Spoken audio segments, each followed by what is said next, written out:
Bonsoir, que vous soyez sur cette place publique ou par le moyen de la radio vie à l'écoute.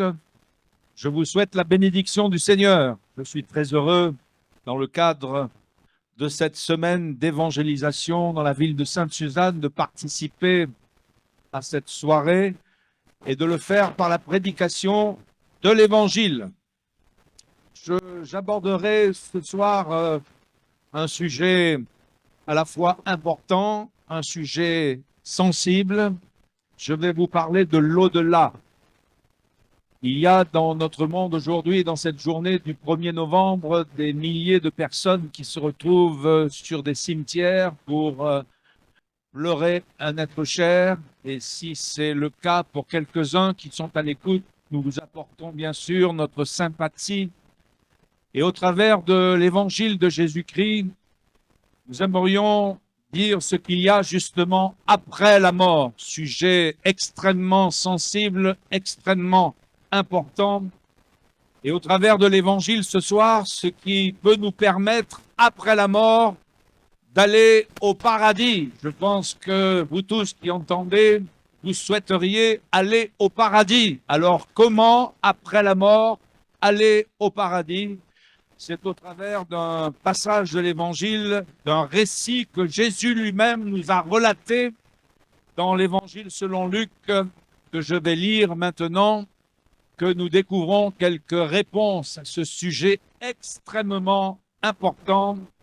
Et cette parole de l'Évangile, ce récit de l'Évangile est habituellement appelé l'homme riche et Lazare. Je vais vous en faire la lecture puisqu'il contient une dizaine de versets. Ce sera assez facile de le découvrir. Si quelqu'un veut suivre avec moi dans le livre, c'est dans l'Évangile selon Luc, au chapitre 16 et au verset 19. Voici ce que Jésus nous dit. Il y avait un homme riche qui était vêtu de pourpre et de fin lin et qui chaque jour menait joyeuse et brillante vie. Un homme nommé Lazare était couché à sa porte, couvert d'ulcères et désireux de se rassasier des miettes qui tombaient de la table du riche, et même les chiens venaient encore lécher ses ulcères. Le pauvre mourut, et il fut porté par les anges dans le sein d'Abraham. Le riche mourut aussi, et il fut enseveli. Dans le séjour des morts, il leva les yeux, et tandis qu'il était en proie au tourment, il vit de loin Abraham et Lazare dans son sein. Il s'écria, « Père Abraham, aie pitié de moi, et envoie Lazare pour qu'il trempe le bout de son doigt dans l'eau et me rafraîchisse la langue, car je souffre cruellement dans cette flamme. » Abraham répondit, « Mon enfant, souviens-toi que tu as reçu tes biens pendant ta vie et que Lazare a eu les maux pendant la sienne. Maintenant, il est ici consolé et toi tu souffres. D'ailleurs, il y a entre nous et vous un grand abîme afin que ceux qui voudraient passer d'ici vers vous ou de là vers nous ne puissent le faire. Le riche dit, je te prie donc, Père Abraham, d'envoyer Lazare dans la maison de mon père, car j'ai 5 frères. C'est pour qu'il leur atteste ces choses, afin qu'ils ne viennent pas aussi dans ce lieu de tourment. Abraham répondit, ils ont Moïse et les prophètes, qu'ils les écoutent. Et il dit, non, Père Abraham, mais si quelqu'un des morts va vers eux, ils se repentiront. Et Abraham lui dit, s'ils n'écoutent pas Moïse et les prophètes, ils ne se laisseront pas persuader, même si quelqu'un des morts ressuscité. Dans ce récit de l'Évangile que je viens de vous lire, et qui est littéralement raconté par Jésus lui-même, le récit de l'homme riche et de Lazare, Jésus va ôter un voile sur l'au-delà. Il va ôter un voile sur ce qu'il y a après la mort. C'est un sujet qui nous concerne tous. C'est un sujet de plus haute importance. Et l'Évangile nous permet de réfléchir.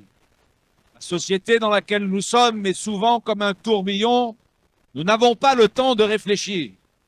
Alors que vous écoutez la parole de Dieu ce soir, l'Évangile permet et propose la réflexion sur ce sujet extrêmement sensible, sur l'au-delà, après la mort. Dans ce récit que Jésus nous relate lui-même, il y a une certaine discrétion sur la vie des deux personnages principaux, à savoir l'homme riche et Lazare. Il y a peu de détails qui nous sont donnés, si ce n'est que le riche était certainement, et nous pouvons l'imaginer d'après les paroles de Jésus lui-même, habillé d'habits très coûteux, d'habits de marque, et puis qu'il menait joyeuse et brillante vie, on aurait dit à La Réunion, le bouc qui aime la fête. Et tous les jours, il vivait de cette manière. Et puis, il y a le pauvre, diamétralement opposé, son nom est Lazare. La signification de son nom est quand même assez intéressante puisqu'elle signifie « Dieu est mon secours ». Je pense que dans sa pauvreté, ce SDF qui était malade, couvert d'ulcères, n'avait pour refuge que Dieu vers qui il devait lever les yeux, et puis sur la terre, les chiens qui venaient lécher ses plaies et aussi ses ulcères. La mort vient tous deux les frapper. Le riche meurt, le pauvre aussi meurt. La Bible dit que la mort, c'est le chemin de toute la terre, qu'on le veuille ou qu'on ne le veuille pas, tôt ou tard, il faudra passer par là. Peu de renseignements nous sont donnés sur leur ensevelissement. On peut penser que le pauvre a été déposé dans une fosse commune, certainement. Et on peut imaginer que le riche a eu un enterrement de première classe, avec les grandes huiles religieuses qui ont apporté les éloges, que celles-ci soient honnêtes, sincères ou hypocrites. Et puis ensuite, l'Évangile ouvre le voile sur l'au-delà. Et l'Évangile enseigne par la parole de Jésus qu'après la mort, ce n'est pas fini. L'Évangile enseigne par la parole de Jésus qu'il y a une suite après la mort. L'Évangile nous transporte dans l'au-delà et dans ce que la Bible appelle l'éternité. D'ailleurs, l'une des preuves que vous avez été créés à l'image de Dieu, c'est que Dieu a mis en vous la pensée de l'éternité. Cette pensée de l'éternité, elle n'est pas chez l'animal. Cette pensée de l'éternité n'est pas dans les plantes qui nous entourent, mais Dieu l'a déposée en chacun d'entre nous, dans notre âme, dans notre que nous avons été créés par Dieu et créés aussi à l'image de Dieu. Dans ce récit, il y a une question qui peut être posée et à laquelle Jésus nous répond. Où vont les morts? Que se passe-t-il après la mort? Voici ce que l'Évangile nous enseigne. Jésus nous montre que après la mort, il y a deux destinations. Et celle du riche est très caractéristique. Le riche, après avoir mené cette vie insouciante, brillante, sans Dieu ni maître, se retrouve dans le séjour des morts. Il y est parfaitement conscient. Il est en proie à des tourments. Et le fait que le lieu dans lequel il se trouve est un lieu de tourment, c'est tellement important que c'est répété au moins 2 fois. C'est un état de perdition dans lequel il souffre. C'est un lieu de tourment, c'est un lieu de souffrance, c'est un lieu, hélas, de perdition éternelle. Et lui-même dit, je souffre cruellement dans cette flamme. Il y a un deuxième lieu après la mort, diamétralement opposé à celui-ci. Dans ce récit que Jésus lui-même nous raconte, il nous parle de Lazare qui se trouve dans le sein d'Abraham. Dans la Bible, comme dans l'histoire, le saint d'Abraham, Abraham nous parle des croyants. Il est appelé le père des croyants. Le saint d'Abraham est donc ici, dans ce récit que Jésus raconte, la destination des croyants. Jésus apportera quelques précisions sur ce lieu en l'appelant le paradis. Il dira à un homme repentant qui est brigand, mourant sur la croix à côté de Jésus, alors que celui-ci se repent et entrevoyant justement la mort et l'au-delà, dans la peur, dans la terreur, il va se repentir en se tournant vers Jésus. Jésus lui dira, je te le dis en vérité, aujourd'hui tu seras avec moi dans le paradis. Le saint d'Abraham, la destination des croyants, le paradis dont Jésus nous parle et qu'il nous propose dans l'Évangile, c'est aussi le fait d'être avec lui. Un homme de la Bible très célèbre qui s'appelle l'apôtre Paul pouvait dire « Moi, si je meurs, c'est un avantage parce que je vais avec Christ. » Et il disait « Pour moi, mourir m'est un gain. Christ est ma vie et la mort m'est un gain. » Et ce lieu du sein d'Abraham, du paradis, de la présence de Dieu lui-même, c'est un lieu de repos, c'est un lieu de paix, c'est un lieu de consolation, et que ce soit dans un des lieux ou que ce soit dans l'autre lieu, les deux sont parfaitement conscients de ce qui se passe. Ce qui nous rappelle qu'après la mort, ce n'est pas fini. Et entre ces deux lieux, que ce soit le paradis ou que ce soit ce lieu de tourment, eh bien, il y a un abîme infranchissable. Il est dit par la bouche de Jésus lui-même, d'ailleurs, il y a entre nous et vous un grand abîme, afin que ceux qui voudraient passer d'ici vers vous ou de là vers nous ne puissent le faire. Donc, le sujet de l'au-delà est extrêmement important. Et je le place à votre réflexion ce soir. Je le place sur votre cœur. Je le place sur votre conscience. Pensez à votre éternité. Pensez quelques instants à l'au-delà. Et pensez... Vous quittez la terre, je vous souhaite de la quitter le plus tard possible, mais tôt ou tard, nous la quitterons quand même. Et la Bible nous dit qu'il est réservé aux hommes de mourir une seule fois, après quoi vient le jugement. Et tout recours après la mort, eh bien, est impossible. Jésus nous montre qu'après la mort, c'est trop tard, mais la volonté de Dieu, c'est que tous les hommes soient sauvés. La volonté de Dieu, c'est qu'ils parviennent à la connaissance de la vérité. Et la volonté de Dieu, c'est qu'ils saisissent en Jésus le salut de leur âme, afin qu'après avoir quitté cette terre, ils aient l'assurance d'aller au paradis.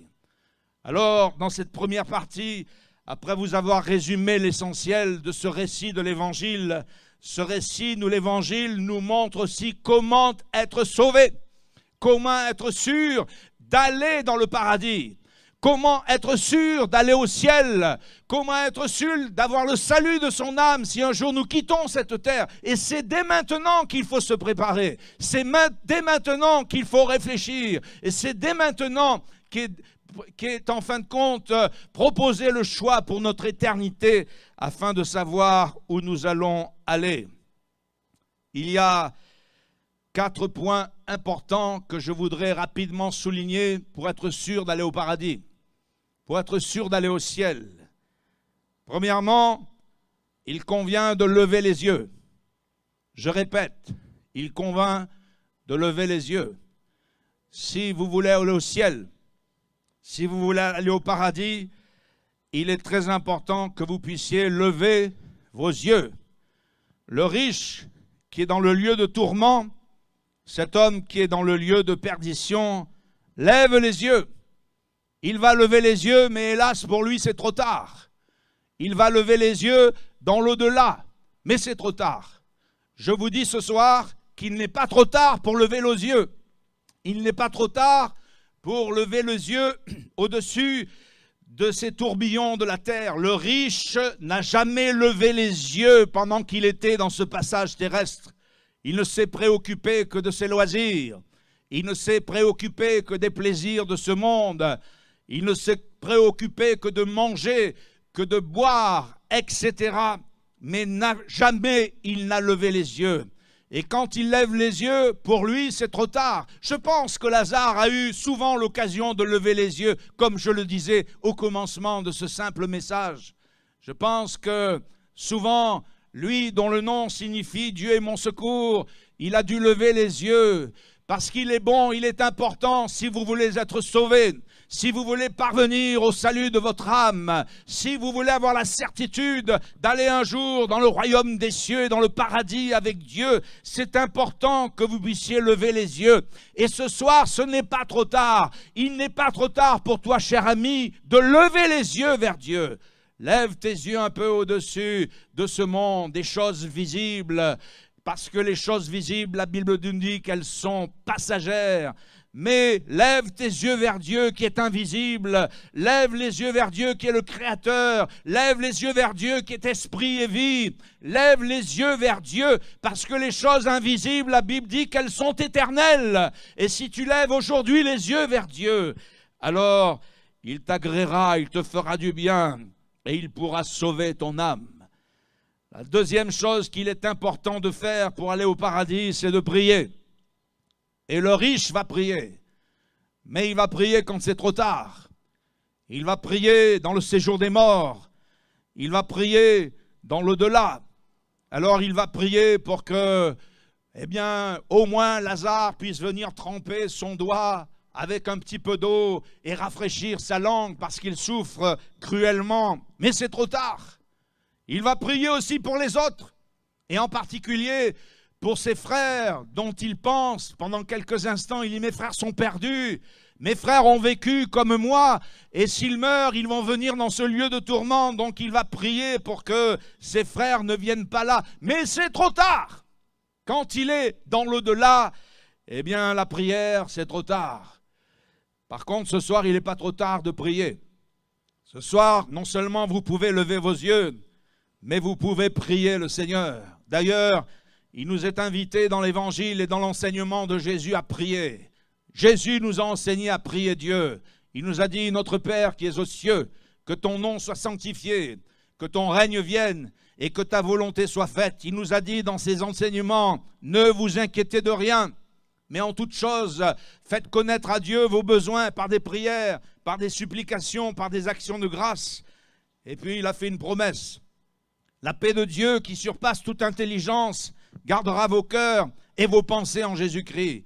Non seulement Jésus et son enseignement nous enseignent et nous montrent qu'il faut prier pour soi, et vous pouvez prier pour vous ce soir, demandez selon vos besoins, les besoins de vos familles, les besoins de vos enfants, vos besoins matériels, vos besoins sociaux, vos besoins financiers. Vous pouvez vous approcher de Dieu, il va vous entendre. Il n'est pas trop tard de prier ce soir. Après la mort, c'est trop tard. Mais ce soir, vous pouvez le faire. Et Jésus va vous accueillir. Jésus va entendre votre prière. Et vous pouvez aussi prier les uns pour les autres.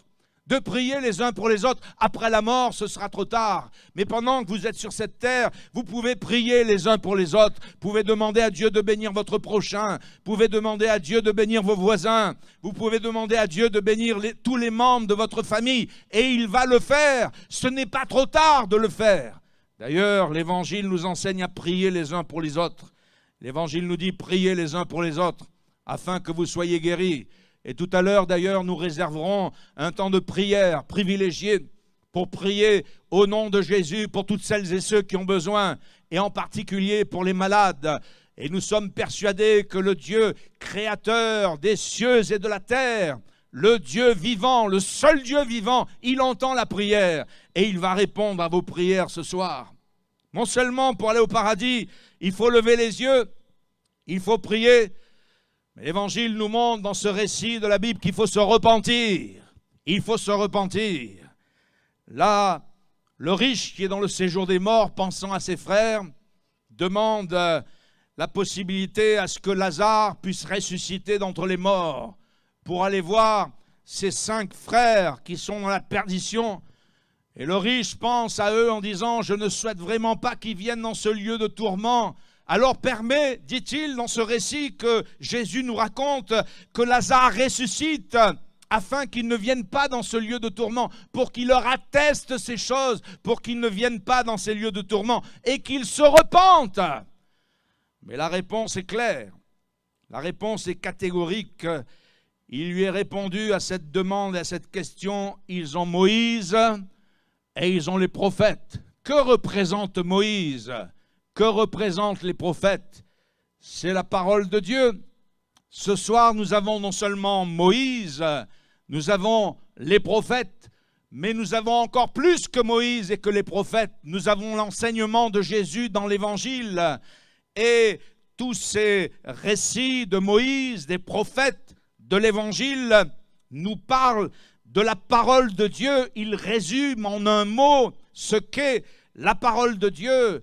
Et pour aller au ciel, Jésus nous laisse sa parole, il nous laisse l'Évangile. Et il nous montre que lui, Jésus, est venu sur la terre pour mourir pour nos péchés, pour nous sauver, pour nous délivrer. Ça, c'est la parole de la vérité. Ça, c'est la parole de Dieu. Nous avons la parole de Dieu. Ça me fait penser quand même à tous les contemporains de Jésus qui, le côtoyant, lui disaient « Nous aimerions te voir faire un miracle ». Jésus allait de lieu en lieu, Jésus faisait du bien partout où il passait et il guérissait toutes celles et ceux qui étaient sous l'empire du diable. Et ces gens qui étaient quand même de mauvaises intentions au sujet de Jésus sont venus lui dire « Nous voudrions te voir faire un miracle ». Alors qu'est-ce que Jésus a répondu? Une génération perverse, une génération corrompue demande un miracle. Jésus a dit, il ne sera pas donné d'autre miracle que le miracle de Jonas. Et de la même manière que Jonas est resté 3 jours et 3 nuits dans le ventre du poisson, il faut que le Fils de l'homme reste 3 jours et 3 nuits dans le sein de la terre. Qu'un homme soit avalé par un poisson et qu'il y reste quelques jours dans ce poisson pour être digéré, nous pouvons certainement penser qu'il n'y a rien d'exceptionnel. Ça peut arriver, n'est-ce pas? Il y a eu des accidents, il y a eu des drames dans ce domaine. Mais qu'un homme qui reste 3 jours et 3 nuits dans le ventre d'un poisson soit vomi selon l'ordre de Dieu par ce même poisson sur les rivages d'une grande ville qui s'appelle Ninive, alors là il y a un signe, là il y a un fait exceptionnel. Et Jésus dit, il ne sera pas donné d'autre signe que le miracle de Jonas, qu'un homme meure, comme Jésus même, qu'un homme meure et soit enseveli. Eh bien, nous savons que minute après minute, chaque jour, sur la surface de la planète, il y a quelqu'un qui décède, qui passe de vie à trépas. Nous sommes quelque part accoutumés, n'est-ce pas, à la mort, c'est une évidence pour nous. Et tous les cimetières de nos villes et de nos villages et tous les crématoriums, maintenant de plus en plus nombreux, en sont la preuve. Mais qu'un homme comme Jésus, qui soit mis à mort sur la croix, enseveli, 3 jours et 3 nuits dans le sein de la terre, mais qu'un homme comme Jésus, le Fils de l'homme, ressuscite pour ne jamais plus mourir. Alors ça, c'est la parole de Dieu. C'est la parole qui permet aux hommes d'être sauvés. C'est la parole qui permet aux hommes de se repentir. Parce que se repentir, ce n'est pas un acte religieux. Se repentir, c'est revenir vers Dieu. Et si vous voulez aller au ciel, si en quittant cette terre, vous voulez être sûr d'aller au paradis, l'Évangile vous montre qu'il faut vous repentir. Il faut vous repentir de vos péchés. Il faut les confesser à Dieu. Les petites prières, quelles qu'elles soient, les sacrifices, petits ou grands, les œuvres, quelles qu'elles soient, les pèlerinages, quels qu'ils soient, ne suffisent pas pour pardonner nos péchés.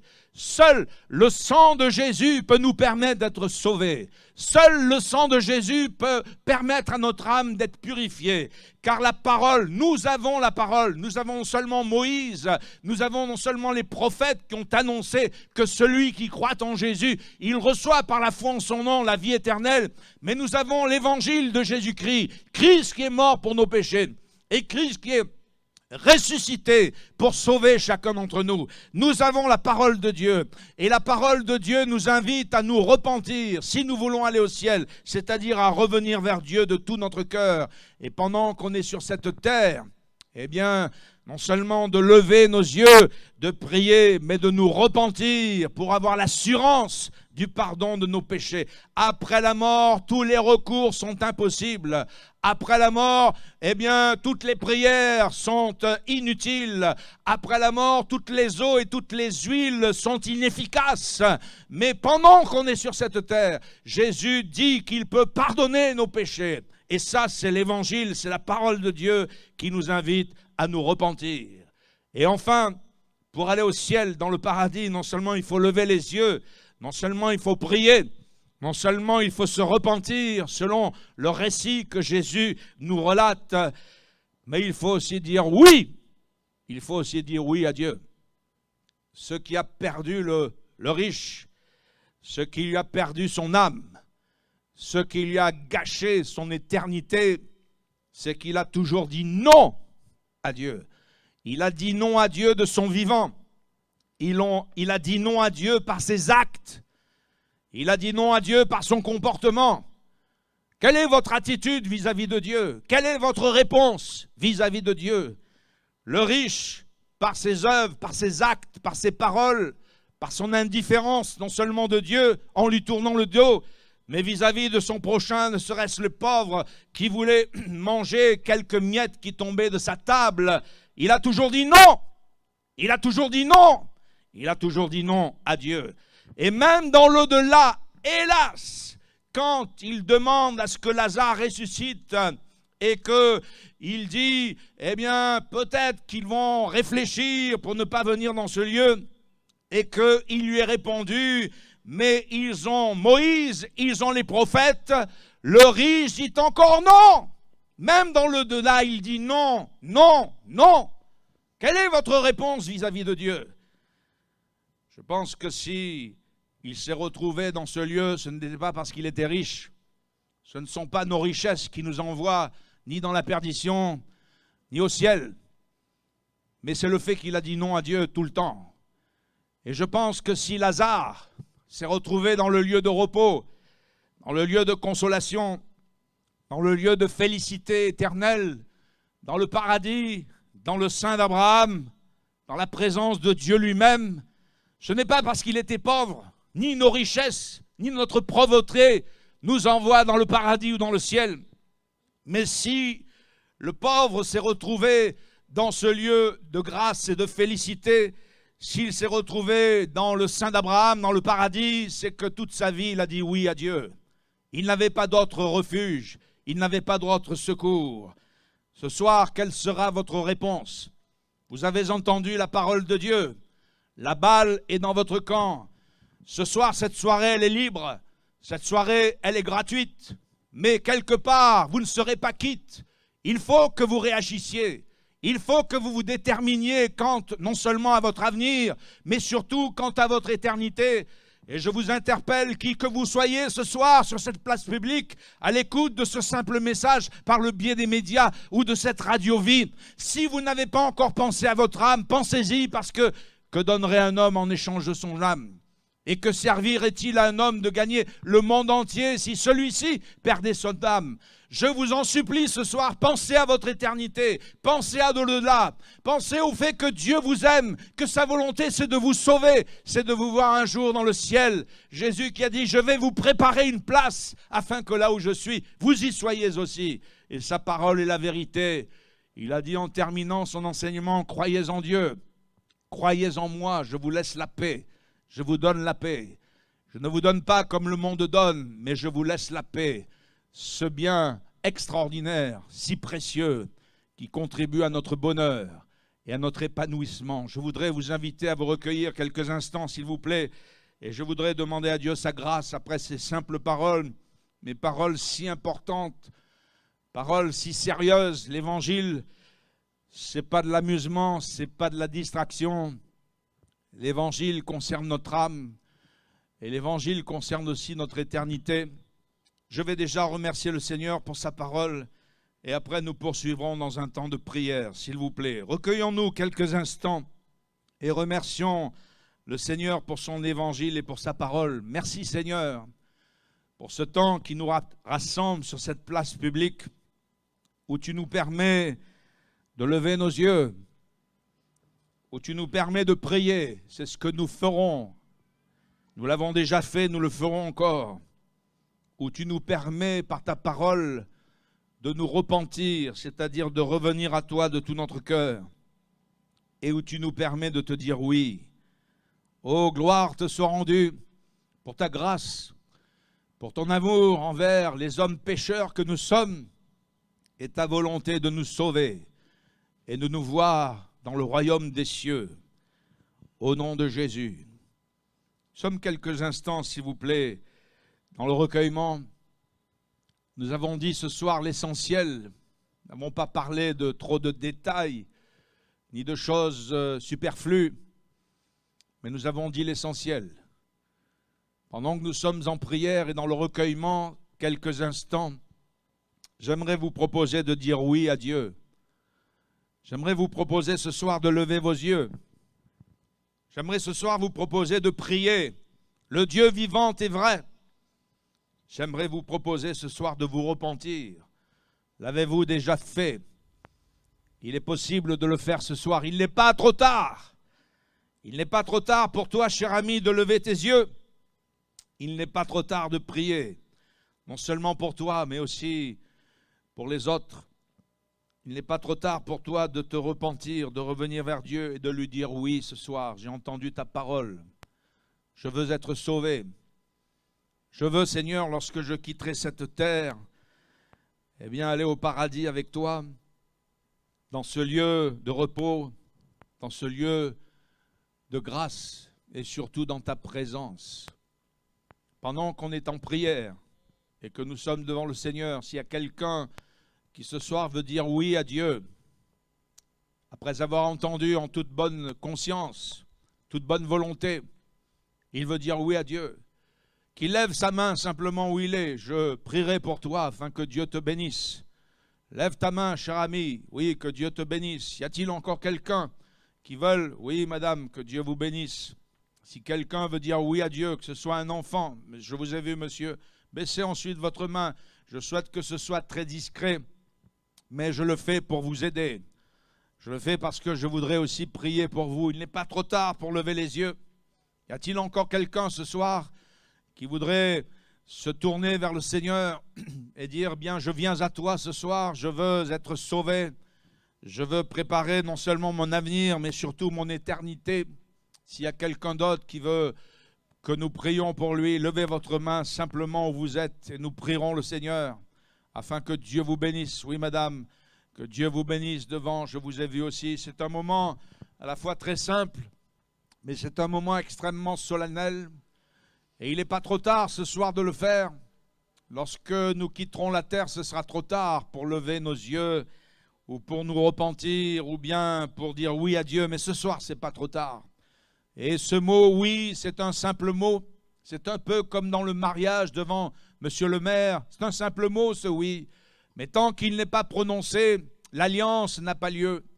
Et ce soir, vous pouvez dire oui à Dieu en votre âme, en votre conscience, en lui offrant votre vie, en lui offrant votre cœur. S'il y a encore quelqu'un qui, dans cette soirée, voudrait se déterminer et dire, moi, je veux suivre Jésus, je veux lui dire oui, je veux écouter sa parole, me repentir et lever les yeux, eh bien, levez votre main, je vous verrai, je prierai pour vous. Oui, je vois encore quelqu'un qui a levé sa main, que Dieu vous bénisse. Un enfant aussi qui le fait, parce que Dieu nous accueille tous, les petits et les grands. Et sa volonté, c'est que tous soient sauvés et parviennent à la connaissance de la vérité. Nous allons prier pour ces quelques personnes qui ont manifesté le désir de se tourner vers Dieu, de lui dire oui. Et vous qui avez levé votre main ce soir, là où vous êtes, dites à Jésus, je viens à toi. Oh, mon Dieu, je lève les yeux vers toi, je te prie. Je me répands de mes fautes, je me répands de mes péchés. Seigneur, sauve-moi dans cette soirée. Je crois à ton sacrifice. Je crois que tu as donné ta vie pour moi. Et ce soir, je te dis oui. Je te dis oui. Et dans ce moment aussi simple qui nous rassemble et que nous pratiquons, la présence de Dieu va vous envahir. Elle va vous faire du bien. N'hésitez pas, cher ami qui avait levé votre main et qui avait prié à venir nous rencontrer à la fin, de venir voir les responsables, le pasteur Georges qui vous donnera encore quelques compléments d'informations qui pourra suivre votre parcours et vous pourrez aller encore un petit peu plus loin avec Jésus. Mais avec celles et ceux qui partagent la foi de l'Évangile, je voudrais prier pour vous maintenant afin que Dieu vous bénisse et qu'il vous apporte sa grâce. Et on va le faire avec ceux qui partagent la foi de l'Évangile. Seigneur, tu as entendu et tu as vu.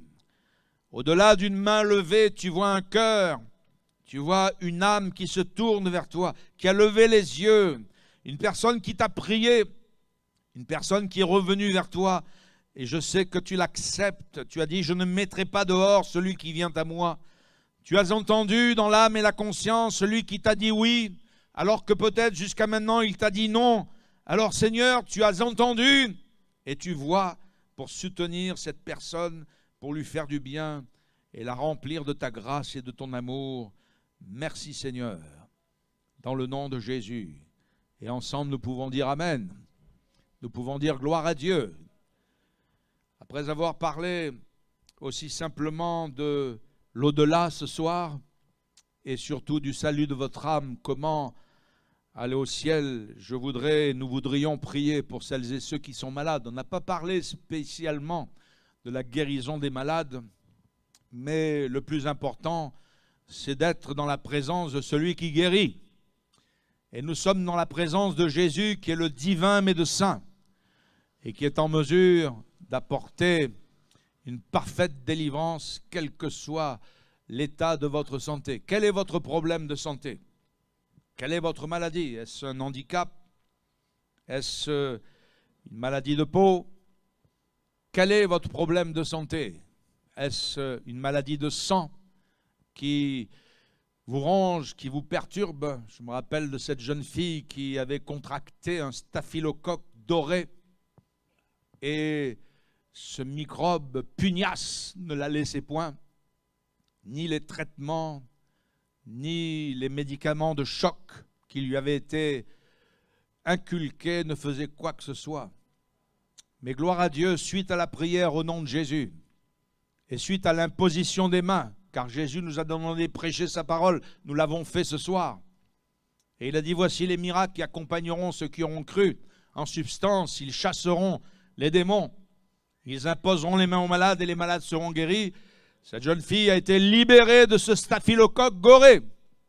Quel est votre problème de santé? Est-ce un organe qui fonctionne mal, qui ne fonctionne plus?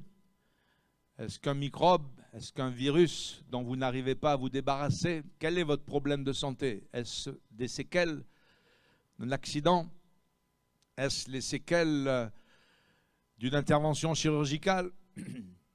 Est-ce que ce sont les séquelles, d'une maladie qui est encore là, qui vous colle à la peau et dont vous ne vous en sortez plus? J'ai ma belle-sœur qui s'appelle Ida, qui, suite à son dernier accouchement, une césarienne, a souffert pendant 11 ans. Vous entendez, 11 ans. 11 ans, ce n'est pas 11 jours, ni 11 mois. 11 ans, c'est une véritable galère. Souffrance, quand je vous dis des souffrances, c'était des souffrances vives, des souffrances très dures. Elle est passée par tous les bilans, elle est passée par toutes les radios inimaginables, scintigraphie, IRM, scanner, et j'en passe, parce qu'il y a tellement de radios que je ne les connais pas toutes. Et ça persistait. Malade, souffrante, terriblement souffrante. Quand un jour, dans une consultation avec un jeune médecin, et nous saluons tous les médecins, qu'ils soient expérimentés pour les plus âgés ou les plus jeunes, nous les saluons pour tout le travail qu'ils font. Ce jeune médecin a dit, madame, on va quand même refaire une radio, mais tout à fait ordinaire. Vous savez, celle qu'on fait quand vous avez, par exemple, un os cassé, puis on voit la fracture, une radio tout à fait ordinaire. Et suite à cette radio, ils ont trouvé, comme on dit, le poteau rose, qui la faisait souffrir. Il y avait une tige chirurgicale d'environ 11 cm qui avait été oubliée dans son bas-ventre. Maintenant, il fallait l'enlever. Et c'est cette tige chirurgicale qui la faisait souffrir. Maintenant, il fallait l'enlever, cette tige chirurgicale. Et le problème pour les médecins qui devaient intervenir, qu'ils avaient dit, c'est délicat, ça va prendre des minutes, ça va prendre des heures, parce que cette tige, elle fait partie de votre corps. Maintenant, ses ramifications, tous les tissus en sont imprégnés. Et les médecins avaient dit, ce sera très très délicat. Et la veille de l'intervention chirurgicale, Ida, ma belle-sœur, est rentrée dans sa chambre. Vous savez, Jésus nous a dit dans l'évangile, quand tu pries, rentre dans ta chambre. Et ton Père Céleste qui te voit dans le secret te le rendra. Elle est rentrée dans sa chambre parce que Dieu entend la prière, même la plus secrète, même la plus intime. Et là, alors qu'elle priait simplement en disant « Seigneur, je te recommande ma vie, tu vois cette intervention qui me tracasse, qui m'inquiète. » La présence de Dieu est venue sur elle et elle a senti dans son corps qu'il y avait un mouvement qui se passait dans son sein, quelque chose qui se passait. Vous ne connaissez peut-être pas ma belle-sœur, mais c'est une femme extrêmement pragmatique. C'est une Marthe des temps modernes, spécialiste du ménage, spécialiste très très cartésienne, très réfléchie. Elle n'est pas du tout mystique. Et pour qu'elle me dise qu'il s'est passé quelque chose dans son sein, il s'est vraiment passé quelque chose dans son sein. Le lendemain, elle est allée à l'hôpital. L'intervention a commencé. Le médecin a tiré sur cette tige chirurgicale qui était là depuis 11 ans. Elle est venue comme une lettre à la poste. Et ma belle-sœur a été délivrée de ces douleurs qui la faisaient gémir depuis 11 ans. Quelle est votre souffrance? Quelle est votre douleur?